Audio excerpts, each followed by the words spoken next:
こんにちは。こんにちは。日本語リンゴのカンタです。カイです。Today's topic is なければならない。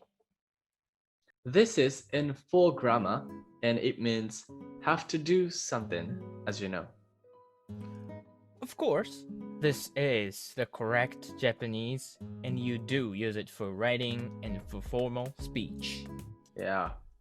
But in everyday conversation, in formal speech, we instead use なきゃ、ないと or なくちゃ.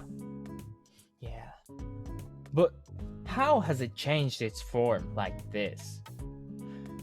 なければならない first became なけりゃならない and that became なきゃならない and then なきゃ just なきゃ This in full grammar, なければならない can be replaced by ないといけない。ないといけない which you probably know. And this ないといけない became ないと. You just remove the いけない part. Just ないと.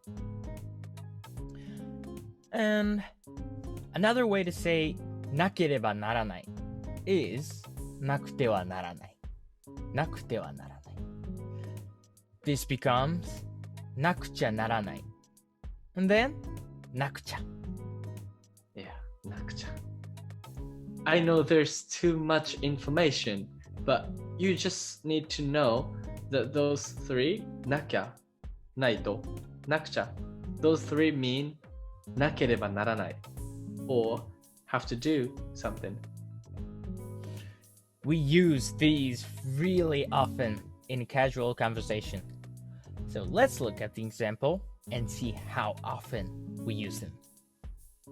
Let's go. かい、英語の宿題明日までだって。マジで？今からやらなきゃ。まあ、フランス語の方は終わってるんだけどね。フランス語の宿題もあったっけ？うん。僕は今からフランス語をやらないと。あれ、雨が降ってきた。洗濯物は？まだ、早く取り込まなくちゃ。Oh, right. Did you understand the conversation? The most important thing is to keep these things in mind and try to understand the material you read or listen to from now on.